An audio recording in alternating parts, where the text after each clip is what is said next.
নমস্কার, আপনারা দেখছেন নিউজ নাও, সঙ্গে রয়েছে আমি শুভেন্দু। সরাসরি চোখ রাখবো ৯টার সংবাদে। অবশেষে গ্রেফতার ভুট্টু। 18 কার্টুন দামি মোবাইল ছিনতাই কাণ্ডে জড়িত সন্দেহে ভুট্টুকে গ্রেফতার করে শ্রীনগর থানার পুলিশ। সোমবার তাকে আগরতলা আদালতে তোলা হয়। ঘটনা গত 16ই ডিসেম্বরের। তাজুল ইসলাম ও তার বন্ধু আগরতলা থেকে 18 কার্টুন দামি মোবাইল কিনে সোনামুড়ার উদ্দেশ্যে যাচ্ছিলেন। বিশালগড় বাইপাসে অহরহ ছিনতাই হয়েই চলেছে, তাই বাইপাস এরোতে বজেন্দ্র কলোনি রাস্তা ধরেন তাজুল। তবে রক্ষা হয়নি এতেও। তাজুলদের ধাওয়া করে ছিনতাইবাজদের 2টি গাড়ি। এরপর লাগাতার ভাঙচুর চালিয়ে তুলে নিয়ে যায় 18 কার্টুন দামি মোবাইল। শ্রীনগর থানার পুলিশের হাতে ধরা পড়ে উক্ত ঘটনায় যুক্ত ভুট্টু। সোমবার আগরতলা আদালতে তোলা হয়েছে তাকে। রাজ্যে সাম্প্রতিক বিভিন্ন ছিনতাই কাণ্ডে এই ভুট্টু জড়িত বলেই পুলিশের সন্দেহ। মন্দিরের গয়না চুরির টাকায় বাইক কিনল চোর। সূর্যমণি নগর কালী মন্দিরে চুরির ঘটনায় গ্রেফতার ফারুক মিয়া। গত 28শে অক্টোবর রাতে সূর্যমণি নগর রক্ষাকালী মন্দিরে হানা দেয় একদল চোর। এদিন মন্দিরের সোনার গয়না সহ আরো অনেক জিনিস চুরি করে নিয়ে যায় তারা। এর আগে সাগর নম নজরুল ইসলাম সাগর মজুমদারকে গ্রেফতার করে পুলিশ। এরপর ধর্মনগর দক্ষিণ কদমতলা থেকে গ্রেফতার করা হয় ফারুক মিয়াকে। ফারুকের সঙ্গে কিছু স্বর্ণালঙ্কার সহ 2টি বাইক উদ্ধার করা হয়েছে। স্বীকারোক্তিতে ফারুক জানিয়েছে গয়না চুরির টাকাতেই বাইক কিনেছিল সে।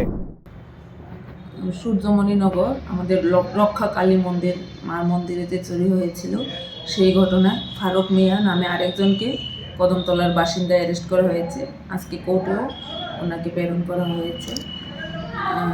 অ্যাকচুয়ালি এই ঘটনায় যারা যুক্ত ছিল, এর আগে 3জনকেও অ্যারেস্ট করা হয়েছে। টোটাল 4জন অ্যারেস্ট হয়েছে। বাকি আরও ইনভলভ আছে কিনা ইনভেস্টিগেশন চলছে।